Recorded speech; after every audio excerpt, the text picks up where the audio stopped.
All right. It's great to see so many friendly faces, and thank you, Kate, for the wonderful introduction. It's a pleasure to be here. And so today, my goal is to share with you our story, the story of the Guelph Family Health Study, the learnings over 9 years of work and ongoing work, and to share with you how the work of the Guelph Family Health Study also relates to One Health perspectives and principles. So I'm going to start with the definition of One Health, which I borrowed from the One Health webpage, and its logo here. It's a wonderful logo here on the right. And so One Health is the collaborative effort of multiple disciplines working together on our planet's most complex human, environmental, and animal health problems. So I'm going to start with some take-home messages, so to remind you of what I'm going to tell you about, and hopefully remember after you leave today's seminar, which is one, that health begins in young families. It's not when you retire and you have more time. It's not in middle age, or not after you finish school, but in the formative years of our lives in families. And then secondly, the second take-home message is that family health is also very much One Health and imbues all the dimensions of human health, environmental, and animal health, all connected together. And then if all else fails, I hope that you remember this nutrition joke I'm going to tell you and practice on you. And some of you may have heard this already. And so this might be a career after academia, but basically, what happens to butter when you throw it out the window? Like that. It becomes a butterfly.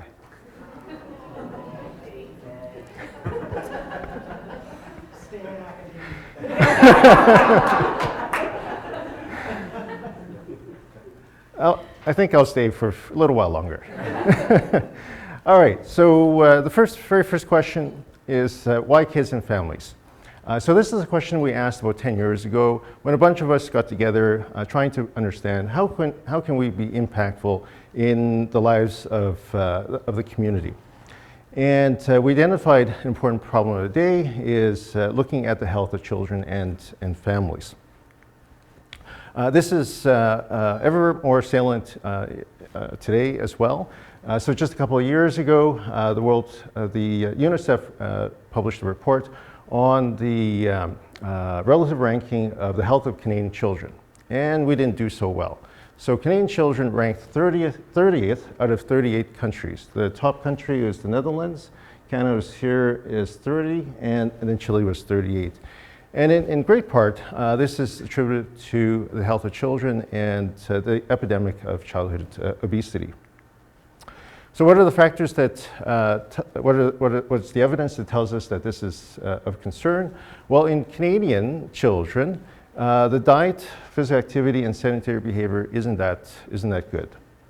So we know that in 4 to 8-year-old children, 70% of 4 to 8-year-old children do not consume enough fruits and vegetables in their diet.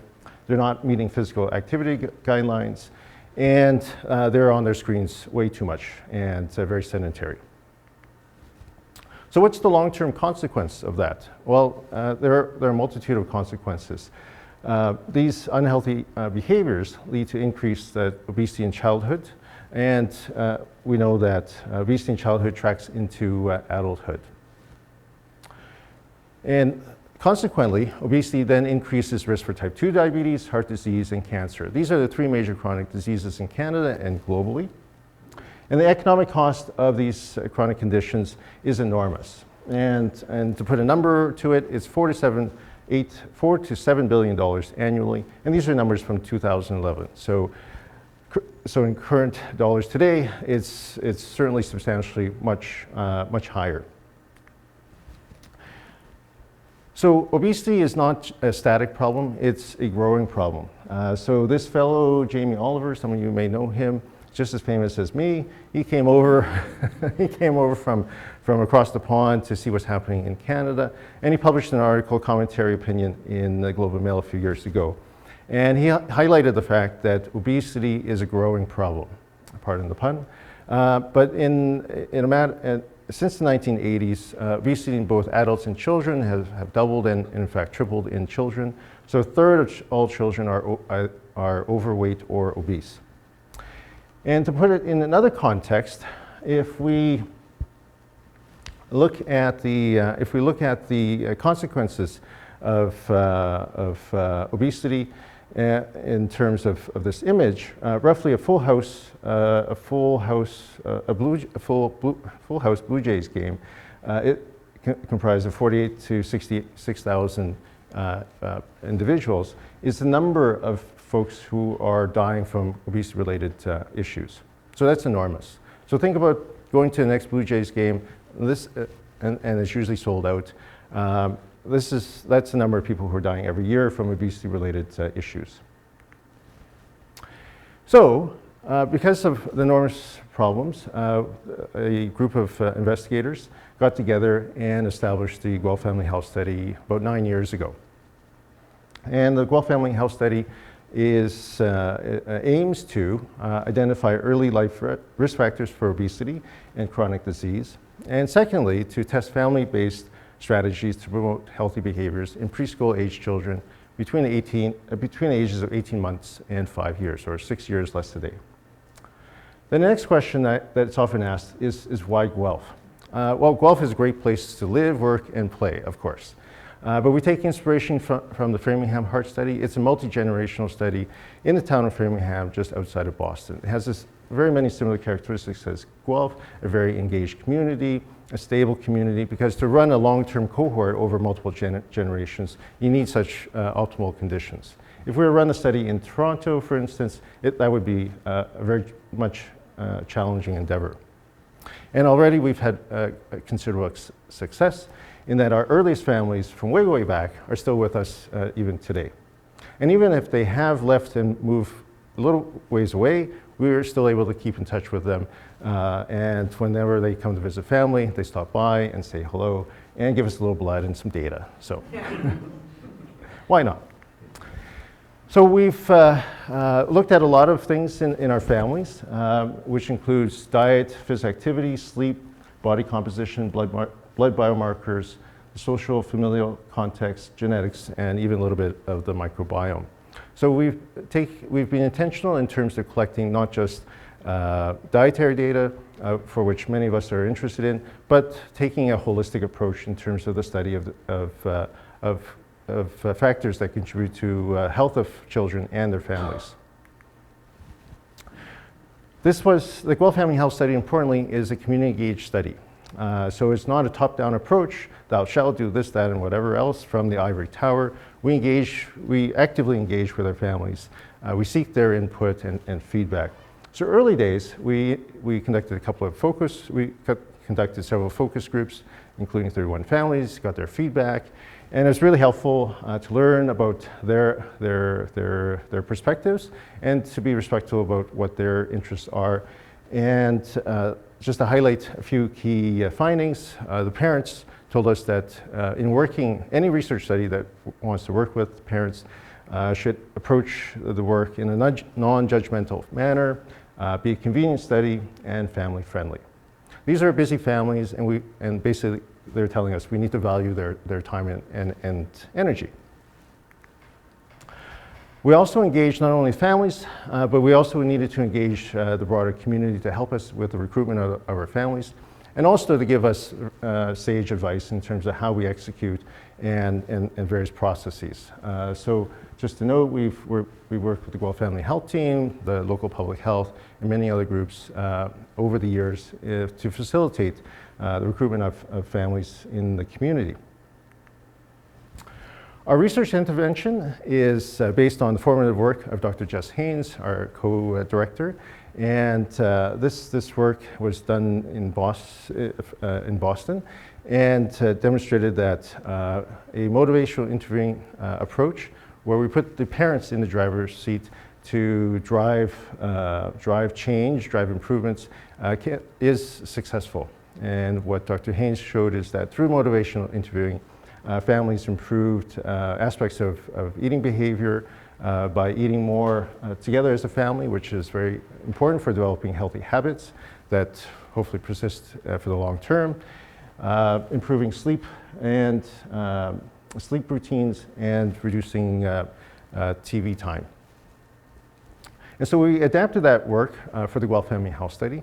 And so in our intervention, we are working with families in a number of different areas, spanning from choosing water as a choice for beverage, increasing fruits and vegetable intake, setting a bedtime routine, limiting TV and screen time, enjoying meals more often together as a family, being more physically active, and then another health behavior. I'll just tell you a little story about another health behavior. One of the families did in fact choose this as their initial goal, working with the Guelph Family Health Study. And what they identified is the need to spend more time together as parents to figure out what is the best strategy for improving aspects of family routines, et cetera. And so in essence, they prioritized the date night. And I think many of us, some of us can relate to that. After my kids were born and I had a date night with my wife, I think we went to Home Depot or something like that. So whatever the context of date night might be, they prioritize the time to spend together as parents, to have that conversation, and then they came back and were able to move on and pick another aspect to work on. So I can tell you that the study is great, but what's even better is one of our families saying something similar. I'll just let you read that, but basically this family indicated that it was a pleasure to work with our research team. They were very respectful in terms of engaging with the family, and that's what we wanted to, that was our goal, to teach our trainees that they are ambassadors for the University of Guelph, and they truly achieved that. And in doing so, established a wonderful relationship with the family, and this family continues to be with us today. All right, so what does the Guelph Family Health Study look like? It includes 82 pilot families from our early days, and on top of that, another 246 families, so well over 300 families collectively. And this includes both mothers and fathers, 249 mothers, 178 fathers, and 322 children. But importantly, I would say that this study includes over 700 participants from the Guelph community, which is quite substantial. And so these families have helped us learn a tremendous amount of new learnings about determinants of health. And so in the next few slides, what I'm going to broadly present are the findings focused on the diets of the family. So this is the first principle of One Health, focusing on the individual. And so what did we learn? We learned a lot. And so what I've done is picked and chosen some interesting findings over the years. All the publications that have been produced by our graduate students and trainees are on our website, so you can always go to our website to find all the publications. But what I'm going to highlight is a few of these studies, and the first one I'm highlighting is work from Joy McKay, who's graduated from University of Guelph and now doing a PhD at University of Waterloo. So she was interested in snack consumption in children, the frequency, quality, and quantity. Not only do we eat breakfast, lunch, and dinner, but we do a little bit of snacking. So the question is, but how much in preschoolers? And so what she found is that 96% of children snacked daily and had a little over 2 snacks per day. And what was really a major point of finding was that 1/3 of the total caloric energy was coming from snacks themselves. So that's 4 square meals a day, and this is a major contributor. What we also found is a difference between snacking behavior in boys and girls. So boys ate fewer sugary snacks, and more boys ate snacks containing a food group compared to girls. So this tells us that there's a difference in parenting behavior, so that perhaps it's more restrictive in boys in terms of getting treats or rewards, and there's more focus on ensuring that they get a healthier diet, as compared to the daughters who are perfect, just perfect. Speaking of perfect, I always try to remember this point. So 96% of children said they snacked, and the other way to interpret this is 4% of children lied about snacking. I do research on dietary fats in health, so I'd be remiss not to present one slide on dietary fat consumption. What we found is actually a little bit concerning. We looked at the consumption of healthy fats and important fats in the diet of preschool-age children. And we found that, so in the orange bars, that's the recommended amount, and in blue bars, that's the actual intake. And what you see across the board is that actual intakes are lower than recommended intakes, both for essential omega-3 fatty acids, both plant-based and marine-based. And importantly, what was very surprising is that we saw the same trends in the omega-6 fatty acids. So there is some concern about omega-6 fatty acid intake being high in adults, as it may promote inflammatory state. But in children, what we see is the exact opposite. So this suggests to us that messaging around reducing fat may have been a little more extreme in the case of children. The other thing to note is that we've known for over a decade that omega-3 intake is very low in many different populations, adults and children. But what's very concerning is that the levels of intake of both essential alpha-linolenic acid and the longer chain forms, EPA and DHA, that we find in fish and seafood remains low. So despite all the education, promotion, and novel food products containing omega-3 fatty acids, intakes haven't increased very much, or have not changed at all. We've also looked at sugar intake. There's a lot of concern about sugar intake in recent years, and this is quite important as it contributes to both dental health and also increased obesity.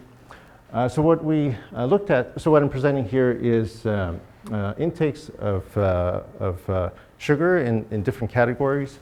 0 to 5% of total energy of sugar, 5 to 10, 10 to 25. There's several different cutoffs to note.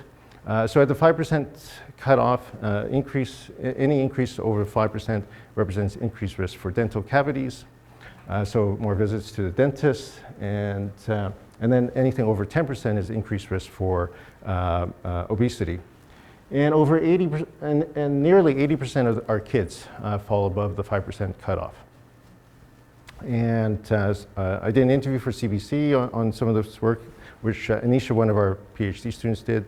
And I'll just relate an interesting event that happened. After the interview, I was just walking around on campus. Someone, I think, drove by and shouted to me and recognized me, I guess, and said, "Guelph kids have too much sugar. I heard it on the radio from you." And so that's one way to communicate information effectively. But if you do want to learn more about our research on sugar, there's a helpful infographic that's also on our website. Recently, we've been also looking at intakes of calcium and vitamin D, and this is the work of Hillary and Anisha as well. And what we found is that in terms of sources of calcium and vitamin D, it still remains, the top sources remain dairy sources. So the top sources of calcium is in cow's fluid milk and cheese, similar to vitamin D. Oh, and I do have some numbers here to accompany this. The main message is that despite dairy being a top source of calcium and vitamin D, when we look at levels of actual intake, these are not usual intakes, but it does give us a sense of where kids are at. So this is data for calcium on the left panel and then vitamin D on the right. We've broken down the age groups between 1.5 to 3, and then 4 to 5, the toddlers and the preschoolers. And what we find is that in the 4 to 6, the RDA for calcium is 1,000, but they're in both boys and girls, they're below recommended intakes. And then similarly for vitamin D, there's a couple of numbers here, but the RDA is 15, and the lower value EAR for 50% of the population is 10, and we're nowhere near a ballpark.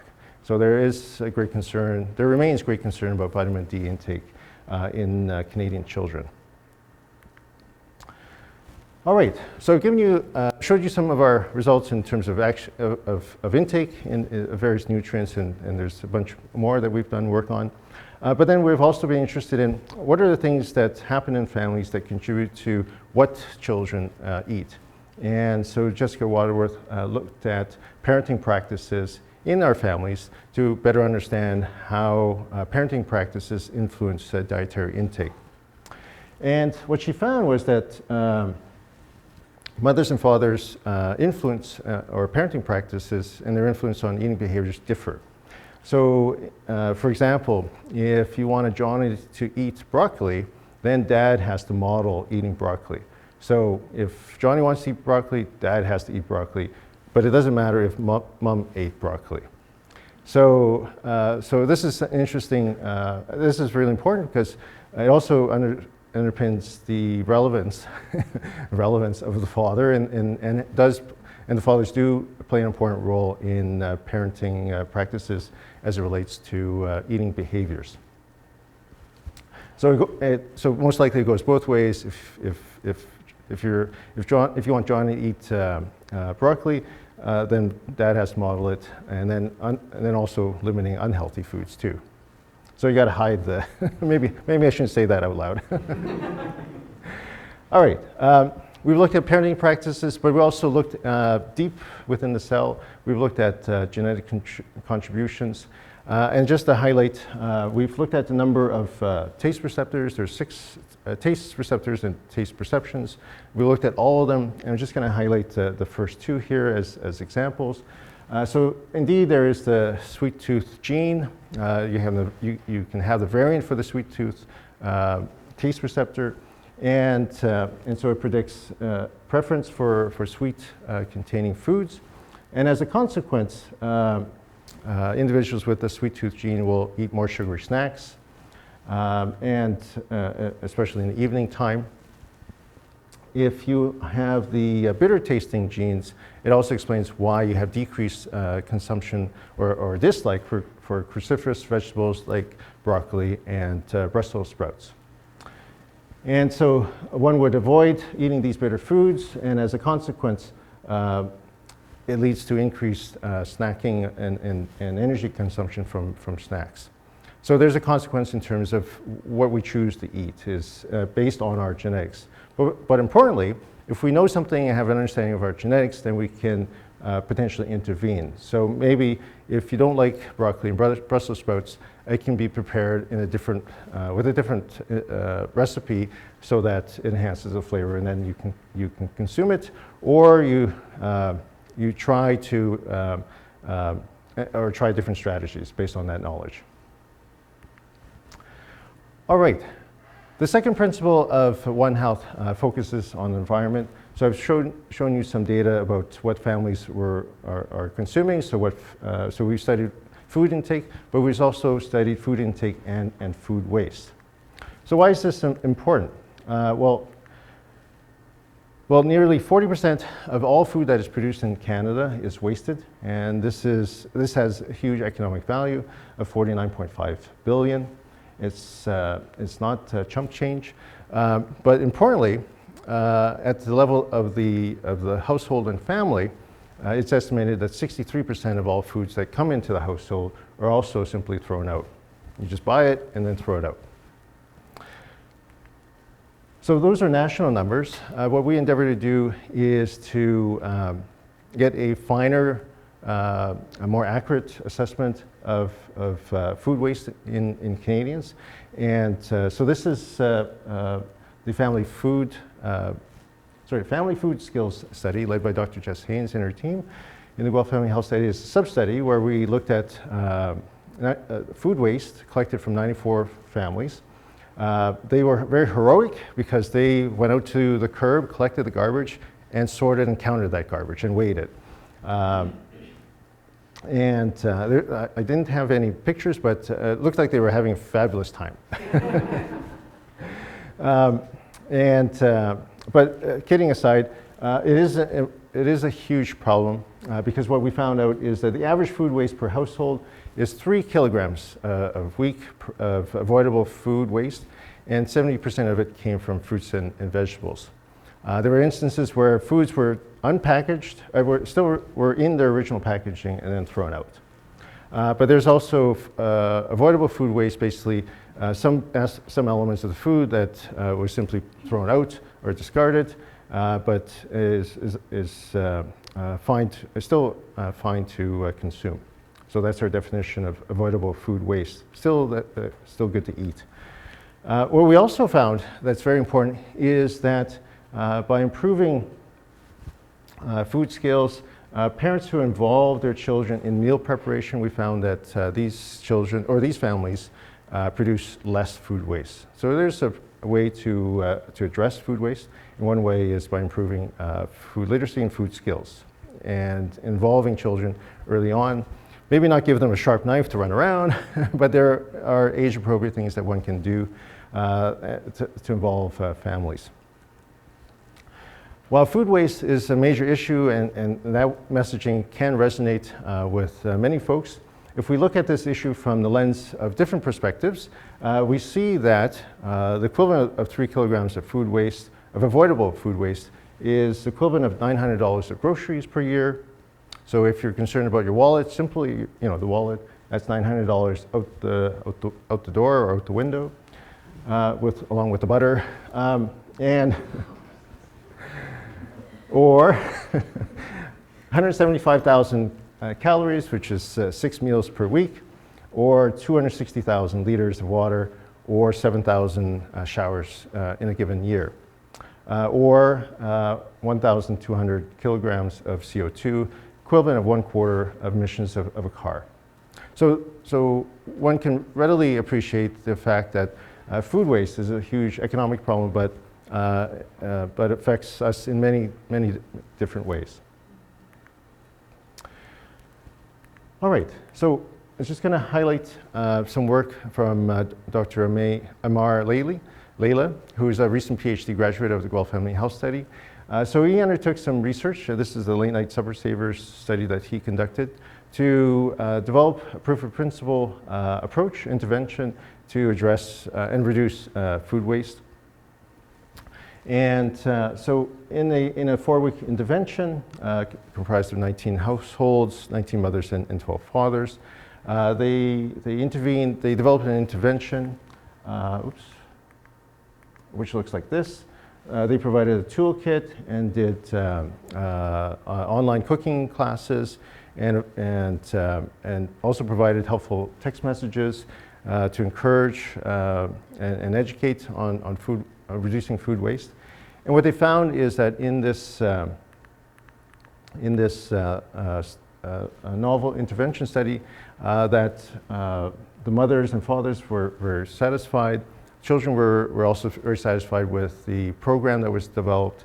The only negative was that for mothers, I guess this is the first, that there's possibly too many text messages, as we're in this texting culture. But overall, it demonstrated proof of principle that there are ways in which we can intervene in families to help them reduce food waste, as this is one of the first studies to do so.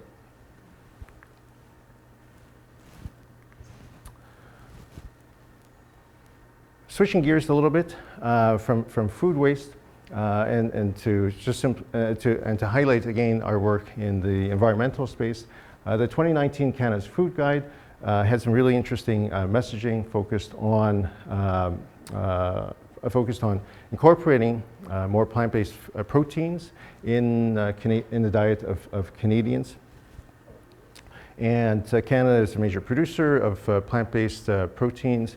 You wouldn't know it, but it's all growing across the prairies, lentils, beans, etc. And so we are a net exporter of plant-based proteins, and we therefore have the means and opportunity to incorporate many of these plant-based proteins in the diets of Canadians. This is ongoing work, as what we're trying to do is actually assess the level of plant-based protein intake in Canadian families and children. And so this is a work led by Dr. Alison Duncan in our team. And they're using methodology from Dr. Frank Hu's group out of Harvard. And this is a plant-based dietary index score. And so the way the score works is the values can range between 16 and 80 for the index. Higher number means higher plant-based diet. And what we found is that just looking at there's a few different dimensions to the score, but there's a net overall score. And currently, the preliminary data shows that the score for our Canadian Guelph Family Health Study children is 44. So we're somewhere in the middle. Not too bad. We're Canadian, just right. But it also demonstrates or highlights that there's room to grow, room for improvement as well. And I don't think that plant-based foods are going to go away anytime soon, so this is going to be an ongoing work for years to come. All right, I just have a couple of last slides highlighting ongoing work where we're also looking at the link between families and animals.